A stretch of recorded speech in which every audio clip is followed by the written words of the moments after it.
바울과 실라가 목숨을 바쳐 가면서라도 복음을 전하고자 했습니다. 많은 어려움이 있었으나 굴하지 않고 복음의 씨앗을 열심히 뿌렸습니다. 하지만 자신들에게 돌아온 것은 극단적으로 악화된 상황뿐이었습니다. 그들은 감옥에 갇히게 되었습니다. 굉장히 시험 들 것 같아요. 아니, 나는 주님을 위해서 복음을 전하고 오직 주의 영광을 위하여서 내 인생을 다 쏟아부었는데 돌아오는 게 결국 감옥입니까, 주님? 그런 생각이 들었을 것 같아요. 그들이 갇혔던 감옥, 우리 이번에 성지순례를 가서 다녀왔습니다. 좀 사진 좀 볼 수 있을까요? 네, 저기가 빌립보 도성 안입니다.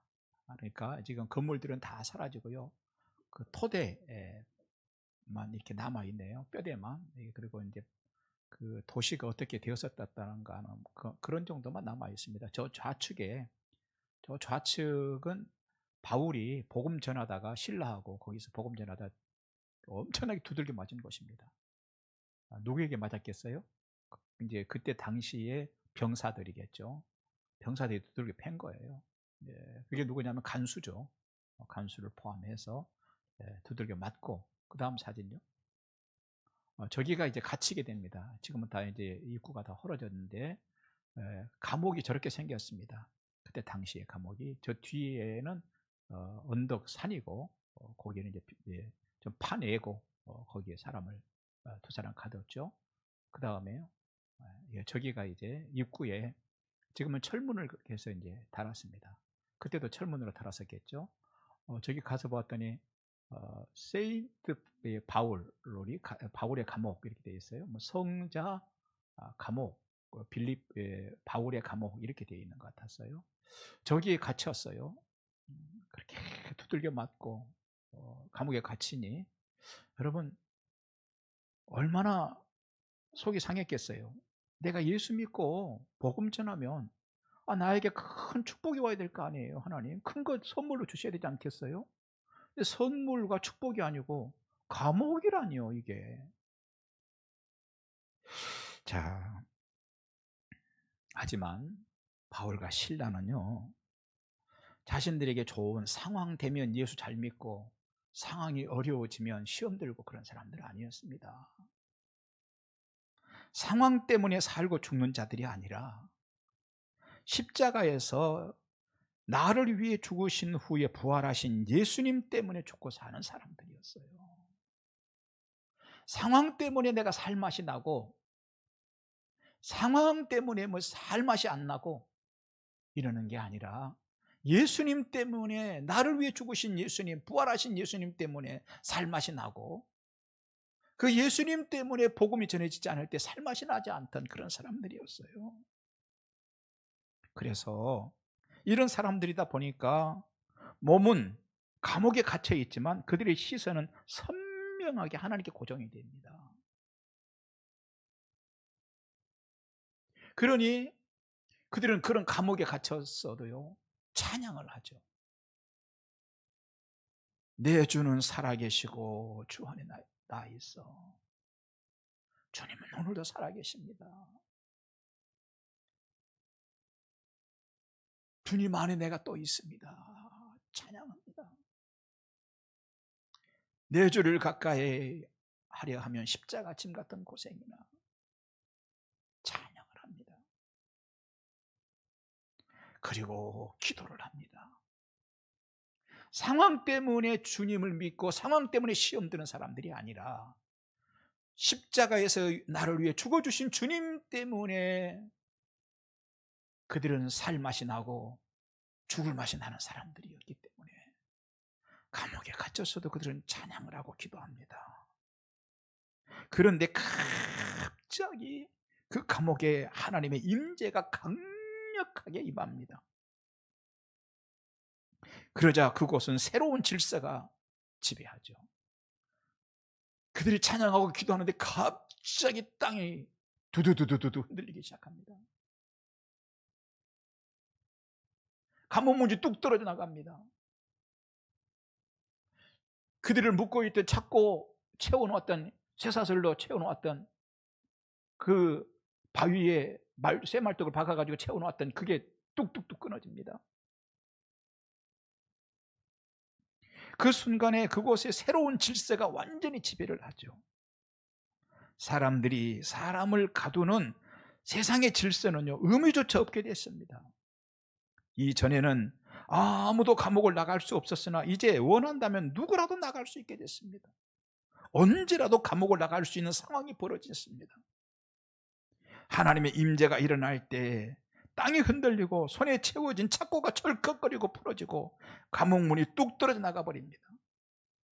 사람들이 세운 질서의 상징인 감옥은 아무것도 아닌 것이 되었습니다. 오직 살아서 역사하시는, 살아서 생생하게 역사하시는 그 전능하신 분의 하늘 지배가 감옥을 완전히 지배합니다. 이전에는 이 땅의 법률과 감옥이 힘이었습니다. 간수가 힘이었고요, 채찍이 힘이었고 칼이 힘이었습니다. 그러나 이제 그런 것들은 먼지이고요, 스치는 바람 한 줄 같은 것입니다. 썩은 새끼줄입니다. 오직 크고 두려우신 하나님의 임재로 인하여 새로운 하늘의 권능이 그것을 지배할 뿐입니다. 그 순간 이 땅의 질서를 책임진 사람의 대표인 간수는 죄수들이 도망했을 것이라고 생각하고 칼을 뽑아 자결을 시도합니다. 그런데 그것을 막아서는 사들이 있었습니다. 놀랍게도 복음 전하다가 죄수의 신세가 된 바울과 실라였습니다. 바울과 실라가 말합니다. 멈춰라, 멈춰라. 우리가 여기에 있으니 그 칼을 거두어라. 그 후 죄수와 간수의 상황이 역전됩니다. 죄수와 간수의 상황이 역전됩니다. 간수는 그 죄수들에 대해 심한 두려움과 존경심에 사로잡힙니다. 상황이 바뀌죠. 당시 죄수였던 바울과 실라가 무릎을 꿇은 것이 아니라 그 간수가 죄수들에게 무릎을 꿇습니다. 왜입니까? 땅이 흔들리고 옥문이 떨어져 나가고 죄수들의 손목에 채워진 수갑이 풀어지는 것은 눈에 보이지 않지만 전능하신 하나님께서 하신 일이라는 것을, 전능하신 하나님께서 하신 일이라는 것을, 그것은 바보가 아닌 사람은 다 할 수 있는 일이기 때문입니다. 그 순간 세상 힘의 상징인 간수는 이런 말을 쏟아내죠. 선생님들, 선생님들. 자, 이런 상황이 됩니다. 그런데 바울은 조금 전 그 억울한 일에 대해서 항변하거나 원망하거나 보복이 나온 게 아니에요. 얼마나 보복하고 싶겠어요. 얼마나 원망하고 싶겠어요. 자신들을 저 시장 저 뒤편에 끌고 가가지고 두들겨 팼던 사람이에요. 감옥에 가둬놓고 자기들 지키고 이놈 저놈하고 욕하던 사람입니다. 이런 사람이 이제 무릎을 꿇고 선생들아 하는데 속에서 막 이런 게 올라오지 않겠어요? 자식 진즉자라지. 보복이 아니라 원망이 나오는 것이 아니라 자신들의 마음속에 가장 중요하게 자리 잡고 있던 것들이 그 순간에 튀어나옵니다.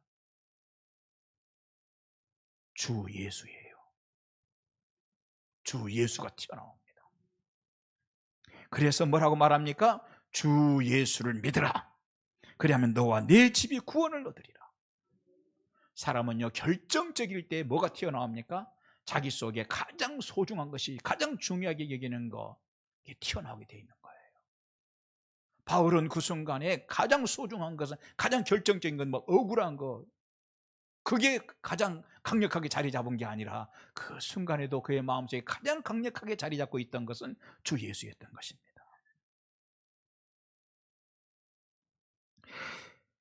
사랑하신 여러분, 주 예수를 믿으라. 그리하면 너와 네 집이 구원을 받으리라. 두 가지죠. 두 가지 생각해 보십시다. 첫째는요, 31절 말씀인 그리하면 너와 네 집이 구원을 얻으리라 하는 말씀 먼저 생각해 보십시다. 그리하면 너와 네 집이 구원을 얻으리라 하는 말씀. 중요한 것이 있죠. 이 구원이라고 하는 것은 엄청난 축복이죠. 그런데 이 축복의 대상에 간수만 포함시킨 게 아니라 간수의 가족 모두를 포함시켰다는 거예요. 간수의 가족들까지 포함시켰습니다. 전 가족이 축복을 받도록 하는 것이 복음이라는 것을 발견하게 됩니다. 또한 그것이 하나님 아버지의 마음이라는 사실을 우리는 발견하게 되는 것입니다. 너와 네 집이 구원을 받으리라는 이 말씀에는요, 하나님이 여러분의 가정에도 축복이 있기를 원하신다는 메시지도 들어있는 것을 믿으시기 바랍니다. 자, 그러면 어떻게 하면 우리 가정이 축복의 가정이 될 수 있는가? 우리 가정이 잘 되기 위해서는요, 부모님 세대들도 잘 돼야 되겠지만 자식들이 잘 돼야 되는 것이죠. 자녀가 축복받는 사람이 되는 비밀이 어디 있습니까? 그건 교육에 들어있습니다. 지금 5월달은 가정의 달이기 때문에 연결해서 말씀 연결해서 우리가 한번 생각해 보자는 거예요. 그 교육은 부모님들이 삶으로 보여주는 본과 언어로 이루어지는 것이죠. 자녀들 교육은요, 부모들이 삶으로 보여주는 본으로 교육을 시키는 것이고, 그리고 언어로 교육을 시키는 것입니다. 특별히 누구라도 좋은 언어와 좋은 삶의 본으로 교육하면 좋은 부모가 되고 좋은 가정을 만들고 좋은 자녀가 나오는 것입니다. 그것이 유대인들의 교육 핵심입니다. 하지만 아이를요, 좋은 삶과 특히 언어로 교육시키지 않는다든지 또는 지나치게 관대한다든지 하면은 그 아이의 인생은 망치게 되는 것입니다. 꽃밭을 망치는 가장 빠르고 정확한 방법 두 가지가 있어요. 꽃밭을 완전히 망쳐버리는 방법, 신속하게 망치는 방법 두 가지. 하나는요, 사랑하는 꽃밭이라고 생각해서 날마다 들어가서 쥐어 뜯는 거예요. 날마다 돌아보고 또 따버리고 안 좋은 것들은 따버리고 챙기고 계속 날마다 손을 타게 하는 거예요. 그럼 꽃밭 금방 망가집니다. 또 한 가지 방법은요, 사랑하는 꽃밭이라고 해서 방치하는 거예요. 놔두는 거예요. 그냥. 아이고, 꽃이 피었는데 어떻게 들어가? 그냥 두는 거예요. 그냥. 그러면요, 얼마 가지 않아서 꽃밭을 망치게 되는 것입니다.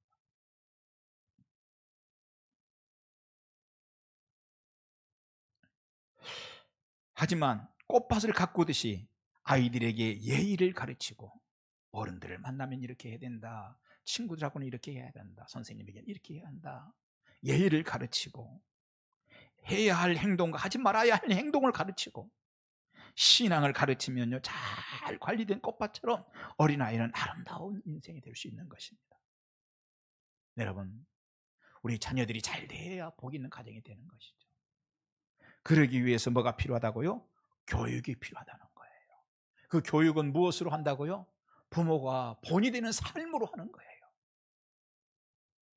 그리고 언어로, 말로 교육을 시켜나가는 것이죠.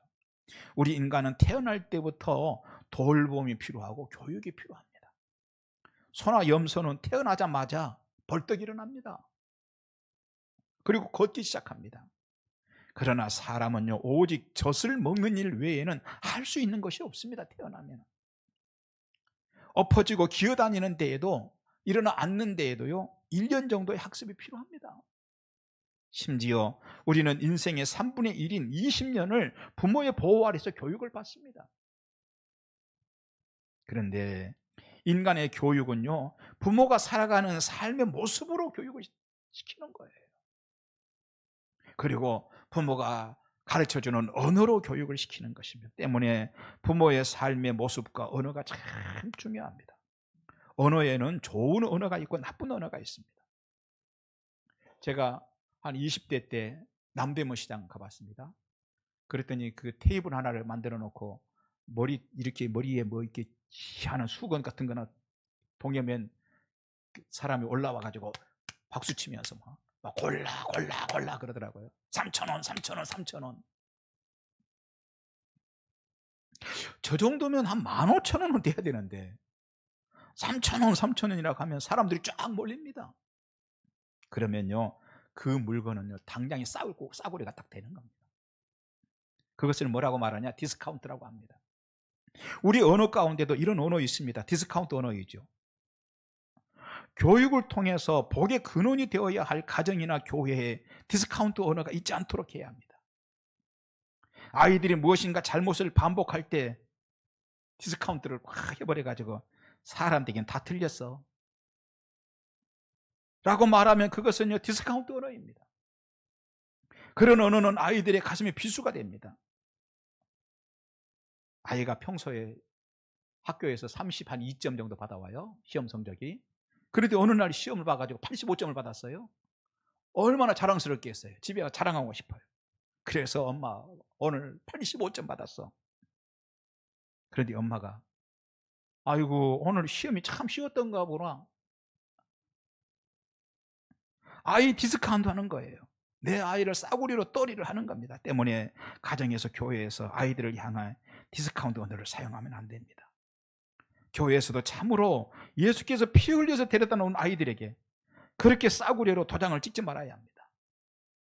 그러면 아이들이 정신을 차리고 새 사람이 되는 게 아니라 진짜 문제아가 되는 것입니다. 그러한 원리는 가정에서도 마찬가지입니다. 때문에 아이들의 심각한 행동 뒤에는 심각한 부모가 있다는 것입니다.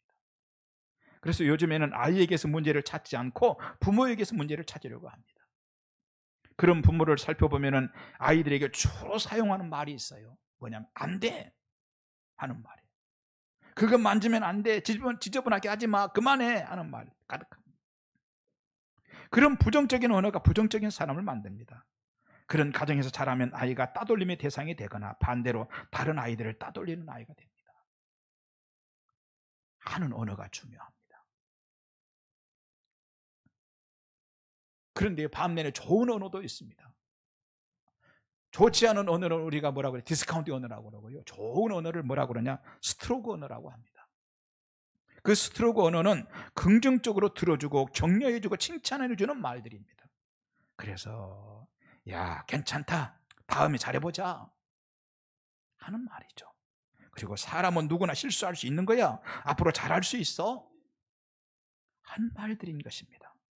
그리고 기도하자 하는 말들인 것입니다. 하나님이 너를 지키신다, 하나님이 너와 함께 하신다는 말들인 것입니다. 놀라운 것은 교육자가 두 가지 언어 중에 어느 것을 사용하느냐에 따라서 피교육자가 자라서 어떤 사람이 될 것인가 하는 예측이 가능하다는 것입니다. 성장 과정에서 그만큼 부모의 역할이 중요하다는 것입니다. 이전에 제가 했던 얘기입니다. 미국의 존 홉킨스 대학 병원에는 신의 손이라는 별명을 가진 소아신경외과 과장이 있습니다. 그 이름은 벤 카슨 박사였습니다. 그는 빈민가에서 태어났습니다. 그리고 8세 때 부모의 이혼으로 편모스라에서 자랐습니다. 그는 어릴 때 불량 소년들과 어울려서 싸움질을 하던 흑인이었습니다. 그래서 피부가 검다는 이유로 백인 친구들 사이에서 늘 따돌림을 당했습니다. 그뿐 아닙니다. 초등학교 때에는 항상 꼴등을 했습니다. 그러던 그가 그렇게 위대한 의사가 된 것은 어머니 때문이었습니다. 그의 어머니는 그가 늘 꼴찌를 하고 따돌림을 받을 때에도 벤, 너는 마음만 먹으면 무엇이든 할 수 있어 하는 말을 끊임없이 해주었습니다. 그럴 때마다 어린 벤은 그 말이 늘 사실인 줄 알고 자랐습니다. 빵점 맞아 오면서도. 그래서 중학교에 들어가면서부터 공부에 집중합니다. 그래서 실제로 성적이 오르기 시작합니다. 결국은 사우스 웨스턴 고등학교를 3등으로 졸업을 합니다. 그 후에 명문대인 미시간 대학교 의대에 입학해서 신의 손을 가진 의사가 됐던 것입니다. 언어가 중요합니다. 그리고 부모가 어떤 삶을 살아가느냐는 삶으로 보여주는 본이 중요합니다. 디스카운트하는 언어 버려야 합니다. 스트로크 언어를 여러분 사용하십시오. 오늘 이 언어 가운데는 우리가 하는 언어도 있지만 또 듣는 언어도 있습니다. 무슨 얘기예요? 우리가 하는 언어가 중요하듯이 듣는 언어도 중요하다는 것이에요. 똑같은 얘기를 하는데 똑같이 얘기를 했어요. 그런데 어떤 사람은 설교 시간에도 똑같은 설교를 했어요. 그런데 목사님이 나들으라고 그러나 봐. 틀림없이 이번 설교 나들으라고 그런 거야. 그래, 맞아요. 들으라고 한 거예요. 그런데 어떤 사람은 똑같은 설교를 듣고 하나님 앞에 인생의 무릎을 꿇고 삶을 돌이키고 자신을 돌아보기 시작해요. 듣는 언어가 좋아야 합니다. 긍정적으로 받아들여야 합니다. 좋은 말로 받아들여야 합니다. 그런데 어떤 사람은 충고를 받아들이지 못합니다. 그런 사람들은요, 진심 어린 충고를 하면 분노로 대항하기까지 합니다. 하지만 사회성이 뛰어난 사람은 충고를 받으면 오히려 긍정적으로 생각합니다. 그래서 똑같은 마음으로 두 사람에게 충고해도 어떤 사람은 긍정적으로 받아들이고 인생을 위대하게 만들어 가지만 어떤 사람은 분노하고 심지어 대항하기까지 하는 것이죠. 그 차이점은 어릴 때 디스카운트 언어를 많이 받고 자랐는가 아니면 스트로크 언어를 많이 받고 자랐는가 하는 것에 영향을 크게 받는 것입니다. 그리고 아이가 부모로부터 관리되고 자랐는가 아니면 사랑한다는 이름으로 그냥 방임하고 자랐는가 하는 차이입니다. 부모로부터 어릴 때 요거만한 소리도 듣지 않고 자란 아이들, 그냥 부모가 방임해버리고 자란 아이들은요, 커서도 누구에게 요것만큼만 들어도 못 견디는 사람이 되는 것이죠. 사람이 어떤 언어를 사용할 것인가 하는 것도 중요하지만 어떻게 받아들일까 하는 것도 중요하다는 것입니다. 사랑하신 여러분, 여러분은 좋은 언어로 받아들이시는 여러분 되시기 바랍니다. 오늘 다시 본문으로 돌아갑니다. 오늘 본문은 죄수인 바울이 간수에게 축복으로 복음을 전하는 내용이죠. 그런데 그 축복의 순간에 가정을 포함시키잖아요. 너와 네 집이 복을 받으리라, 구원을 받으리라 포함시켰어요, 가정을. 그렇다면 오늘 우리들의 가정도 복을 받아야 될 줄 믿습니다. 그것은 부모보다 더 나은 자녀가 될 때에 그 가정이 참 복받았다라고 얘기할 수 있을 거예요. 그 일을 위해서 부모가 본이 되는 삶으로 좀 본을 보여주십시오. 삶으로. 그리고 언어로 교육을 하십시오. 사랑스러운 자녀라고 해서 그저 입 하나도 뻥끗하지 않고 누군가 그 자녀에 대해서 어디에서 아이들이 놀다가 이렇게 무슨 말 좀 기분 나쁜 소리 들었으면 막 파랗게 해가지고 내 새끼만 귀하대 그런 얘기를 들었어. 가서 그냥 가만두면 안 돼.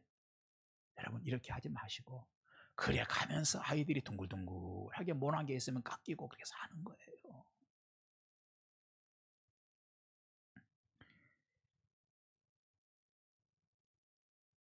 내 부모보다 나은 자녀가 잘 되는 가장 좋은 방법이 뭐냐? 자식을 바꾸려고 하지 말고 나 먼저 바뀌라는 거예요. 자식을 바꾸려고 하지 말고 나 먼저 바뀌어라. 그러면 내가 바뀌면 삶으로 본을 보일 수 있고 내가 바뀌면 따뜻한 언어, 스트로크 언어, 긍정적인 언어를 우리가 쏟아내게 되는 것입니다. 왜 자꾸 그게 아니고 디스카운트 언어를 씁니까? 내 속에 쓴뿌리가 있기 때문에 그러는 거예요. 내가 안 바뀌었기 때문에 그러는 거예요. 그런데 놀라운 것은 오늘 본문에 보니까 바울과 실라가 그 간수에게 축복을 주는데 가정까지 포함시키잖아요. 우리 가정 그렇게 돼야 될 줄 믿습니다. 그러기 위해서 오늘 하나님께서는 네가 먼저 바뀌도록 해라. 너 먼저 인생의 무릎을 하나님께 꿇어라. 예수의 이름은 그것을 할 수 있다라. 이 말씀을 좀 주시고 계시는 것입니다. 오늘 본문 말씀 두 번째입니다. 31절 보니까 주 예수를 믿으라 하는 말씀입니다. 왜 이 얘기를 할까요? 주 예수를 믿으라고. 예수님은요 실제적으로 그리스도이시기 때문에 그렇습니다. 예수님은 실제적으로 메시아이시기 때문에 그렇습니다. 2000년 전 바울 시대에도 예수님은 메시아이셨고 오늘도 예수님은 메시아이시기 때문에 바울은 이 얘기를 하고 있는 것입니다. 예수님이 메시아이시다 하는 그것이 지금까지 바울과 실라를 지탱해 주었던 비밀입니다. 그게 비결입니다. 그것이 감옥에서도 찬양하는 힘이고요. 그것이 감옥에서도 찬양하는 능력입니다.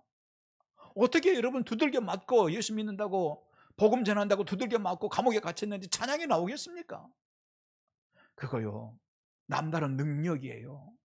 그런데 그 능력이 나오는 비결이 뭐였느냐? 예수가 그리스도라는 거예요. 예수 그리스도입니다. 부활하신 그리스도입니다. 바울은 그 중요한 순간에 간수에게 그 그리스도를 전했습니다. 이제 간수는 바울과 같이 그리스도를 아는 사람이 되었습니다. 말할 수 없는 인생 구원의 길이 그에게 주어졌습니다. 그렇다면 간수의 자녀들도 부모인 간수처럼 위대한 그리스도의 나라의 일원이 되어져야 될 줄 믿습니다. 사랑하신 여러분, 여러분 자녀들도요, 예수가 그리스도인 것을 고백할 수 있는 그런 구성원이 되도록 기도하고 소원을 품으셔야 합니다. 나는 예수 믿고 천국 가는 게 중요한데 자식들은 뭐 교회에 오거나 말거나 그렇습니까? 무슨 반증이에요? 그거는요, 내가 구원의 확신이 없다는 거예요. 나 예수 믿고 천국 가는 확신이 없다는 거예요. 그러나 정말로 내가 예수 믿고 천국 가는 게 확실하다면 자녀들에게 우리가 어떻게 해야 되겠습니까? 가장 중요한 것은 그들이 복음 앞에 서도록 해야 되는 거 아니겠습니까?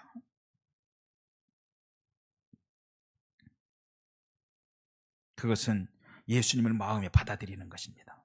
나와 내 가족의 구원을 얻는 유일한 조건은 예수님입니다.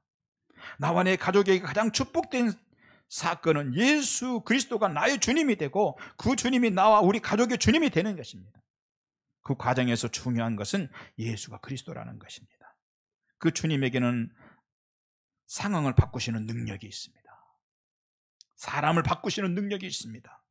그래서 죄수들인 바울과 실라에게 함부로 하던 간수가 선생들아 하고 사람이 바뀌지 않습니까? 바울과 실라는 무엇 때문에 감옥에서도 찬양합니까? 예수님은 어느 곳 어느 처지에서도 찬양과 기도를 받으셔야 하는 그리스도이시기 때문입니다. 그래서 감옥에서도 찬양한 것입니다. 바울과 실라가 감옥에서도 찬양한 원인은요, 자신들은 감옥에 있어도 그 사실 예수가 그리스도라는 것이 변하지 않기 때문에 그곳에서 찬양했던 것입니다. 자신들이 형편이 좋으면 예수가 그리스도가 되고 자신이 형편이 안 좋아지면 그리스도가 안 되는 것이 아니라 자신들의 형편과 처지는 상관없이 비록 나는 감옥에 있을지라도 예수님은 그리스도라는 거예요. 그래서 자신들이 형편에 지배받지 않고 찬양합니다. 그리고 그런 찬양과 기도에 하나님은요, 땅을 흔들어서 관여하시잖아요. 말씀 마칩니다. 그 예수는 내 상황 따라 어떨 때는 주님이 되시고 내 상황 따라 어떨 때는 주님이 안 되시는 것이 아닙니다. 좋을 때는 주님이 되시고 힘들고 어려울 때는 주님이 안 되시는 게 아니라는 것입니다. 오늘 우리의 가정에서 하나님이 새로운 질서를 세워야 하는 문제가 있습니까? 흔들어 버려야 될 질병의 문제가 있습니까? 주님이 오셔서 막 흔들어 가지고 강건케 하시는 암의 문제가 있습니까? 어떤 질병의 문제가 있습니까? 자녀의 문제가 있습니까? 예수가 그리스도가 되게 하십시오, 여러분. 예수가 그리스도가 되게 하십시오. 그리하면 여러분이 첫째는 진정으로 예수 그리스도의 것이 될 것입니다. 여러분 자신이 그리스도의 것이 될 것입니다. 두 번째는요, 하나님의 다스리심이 있는 새 질서를 맛보게 하실 줄 믿습니다. 세 번째는 하나님의 다스림 속에 마귀의 철문이 열리고 여러분의 가정까지 하나님이 중심이 되는 새 질서가 세워질 줄 믿습니다. 기도하겠습니다. 감사합니다. 아버지 하나님, 예수가 그리스도이심을 잊지 않게 하여 주옵소서. 예수님 이름으로 기도합니다. 아멘.